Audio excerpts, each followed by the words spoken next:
কৃষক কৃষি তার উন্নয়ন সব নিয়ে আমাদের এই আয়োজন। বাংলার কৃষি, বাংলার কৃষি, বাংলার কৃষি। ফলবে ফসল, ভরবে গোলা, আরো বেশি বেশি। বাংলার কৃষি, বাংলার কৃষি, বাংলার কৃষি, বাংলার কৃষি, বাংলার কৃষি। দর্শক, বাংলার কৃষি অনুষ্ঠান থেকে আপনাদের সবাইকে শুভেচ্ছা। কৃষি, তথ্য, প্রযুক্তি, পরামর্শ এসব নিয়ে আমাদের প্রতিদিনের কৃষি বিষয়ক অনুষ্ঠান বাংলার কৃষি। কৃষক ভাইরা আমাদের আজকের বাংলার কৃষি অনুষ্ঠানে দেখবেন এ সময় আপনাদের মাঠ পর্যায়ে করণীয় সম্পর্কে একটি মাঠ প্রতিবেদন, সেই সাথে কৃষি বিষয়ক কিছু গুরুত্বপূর্ণ তথ্য ও পরামর্শ এবং শেষাংশে থাকছে মৎস্য ও প্রাণী সম্পদ বিষয়ক প্রতিবেদন। শুরুতেই মাঠ প্রতিবেদন।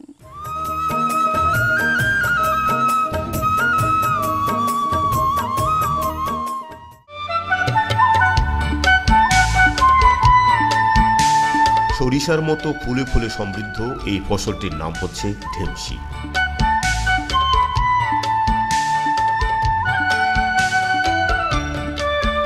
যার ইংরেজি নাম বাকউইট।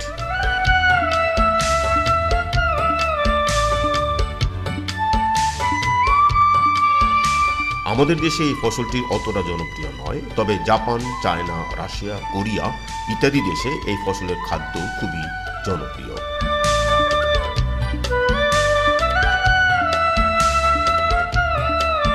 বাংলাদেশে ৯০ দশকের দিকে দেশের উত্তর অঞ্চলের বেশ কয়েকটি জেলায় ব্যাপকভাবে এই ফসলটির চাষাবাদ দেখা যেত।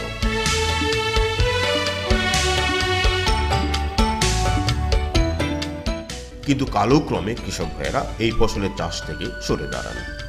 এই ফসলের চাষাবাদের বিলুপ্তির কারণ হিসেবে এক গবেষণায় উল্লেখ করা হয়, ঢেমশি ফসলের উৎপাদন অন্যান্য ফসলের চেয়ে কম এবং প্রচলিত ফসল নয় বলে বাজারজাতকরণে অনেকটা সহজ নয়।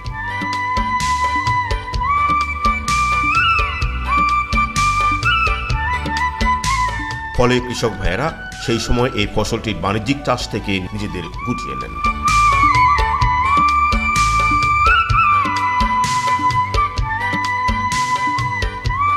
কিন্তু সাম্প্রতিক বছরে Bangladesh organic products manufacture association এই ফসলটি পুনরুদ্ধারে নানা রকম কর্মকাণ্ড পরিচালনা করছে। ঢেমশি থেকে খুব উৎকৃষ্ট মানের মধু হয়। এই মধুটা সাধারণ মধুর চেয়ে প্রায় 3 গুণ দাম। আমরা এই মধু থেকেও আয় করতে পারি, ঢেমশি থেকেও আয় করতে পারি। এবং ঢেমশি বাংলাদেশে আমার দেখা মতে ডায়াবেটিস এবং হার্টের রোগীদের জন্য কোনো খাদ্য নেই, কিন্তু এই ঢেমশিটা হচ্ছে ডায়াবেটিস এবং হার্টের হৃদরোগীদের জন্য একমাত্র আদর্শ খাদ্য হিসেবে এটাকে আমরা প্রচলিত এবং প্রতিষ্ঠিত এবং পরিচিত করতে পারি।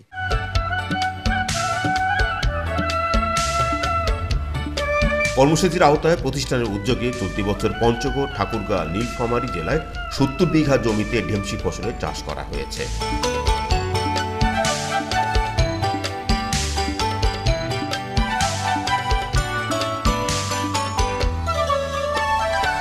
কর্মসূচিতে Bangladesh organic product manufacturers association ৭০ জন কৃষক ভাইদের মাঝে বিনামূল্যে ঢেমশির বীজ সরবরাহ করে এবং কৃষি সম্প্রসারণ অধিদপ্তরের সহযোগিতায় বিভিন্ন উপজেলায় ঢেমশি ফসলের প্রদর্শনী প্লট স্থাপন করে।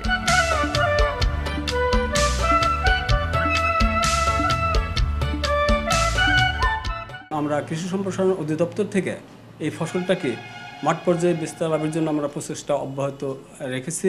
আমরা কৃষি সম্প্রসারণ অধিদপ্তর থেকে কৃষকদের প্রশিক্ষণ দিচ্ছি, কারিগরি সহায়তা দিচ্ছি এবং কিভাবে চাষ করতে হবে সে ব্যাপারে আমরা পরামর্শ দিচ্ছি এবং এর রোগবালাই নেই বললেই চলে, তারপরেও রোগবালাই দমন করার জন্য আমরা তাদেরকে পরামর্শ দিচ্ছি।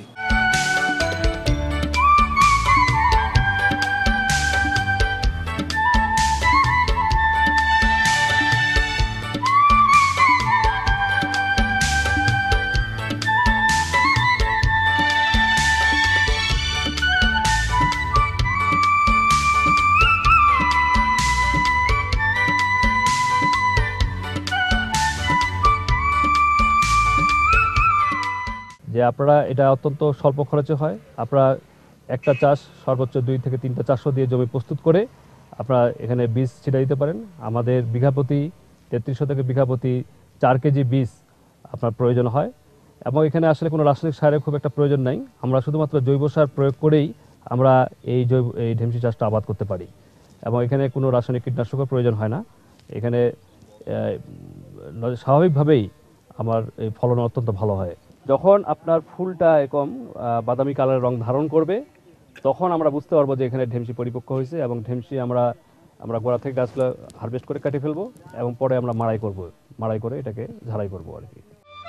সাধারণত কার্তিক অগ্রহায়ণ মাসে দোআঁশ এবং বেলে দোআঁশ মাটিতে জমির প্রকার ভেদে এক বা অধিক চাষ ও মই দিয়ে প্রতি বিঘায় 4 কেজি হিসাবে ছিটিয়ে ঢেমশির বীজ বপন করতে হয়।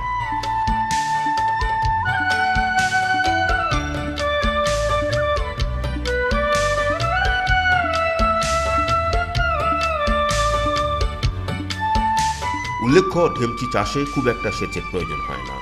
বপনের আগে প্রতি শতাংশে 10 কেজি জৈব সার প্রয়োগ করতে হয়।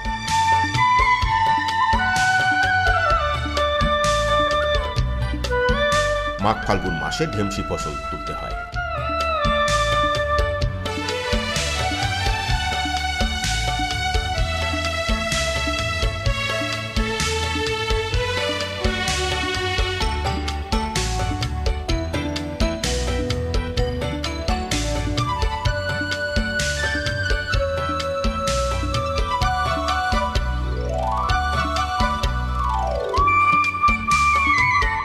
উল্লেখ্য, পৃথিবীর সবচেয়ে দামি মধু এই ঢেমশির ফুল থেকেই উৎপাদিত হয়।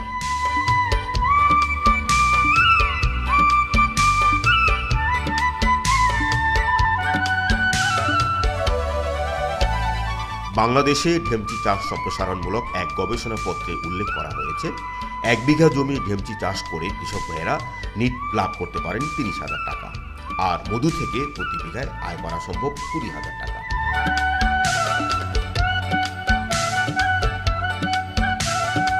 ঢেমশি একটি প্রচুর ভিটামিন, মিনারেল, অ্যামাইনো অ্যাসিড এবং ইলেকট্রোলাইট সমৃদ্ধ ফসল। এছাড়া ঢেমশি চাল তৈরি করে ঢেমশির ভাত, ঢেমশি নুডলস, ঢেমশির স্যুপ, ঢেমশির রুটি ইত্যাদি খাবার তৈরি করা সম্ভব।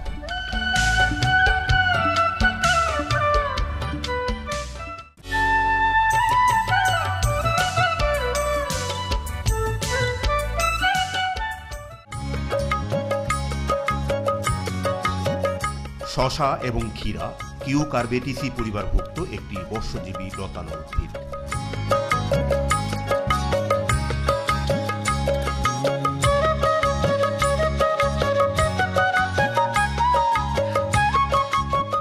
একসময়ে শসা আমাদের পারিবারিক ফসল হিসেবে পরিচিত থাকলেও সাম্প্রতিক সময়ে শসা বাণিজ্যিকভাবে চাষাবাদ হচ্ছে।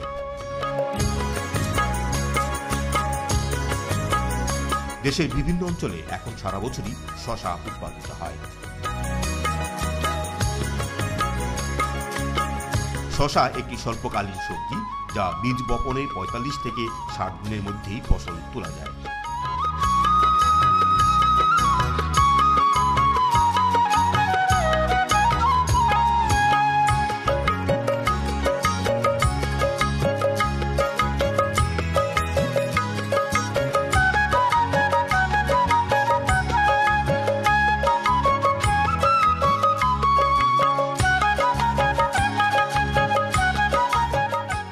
এবারে 25% জমিতে শসা লাগাইছে, হাইব্রিড শসা, তা 35-40 মণ পর্যন্ত ওঠে, কিন্তু দামটা আগামী বছরের চাইতে এবারে কম।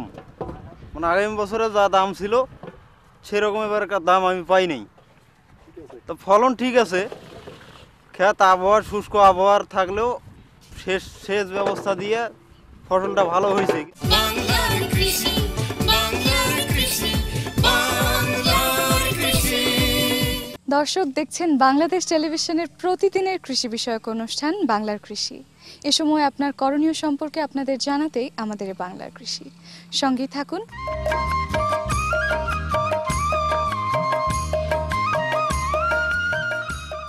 বাংলাদেশে প্রাণী সম্পদ উন্নয়নের জন্য প্রাণী খাদ্য একটি প্রধান সমস্যা।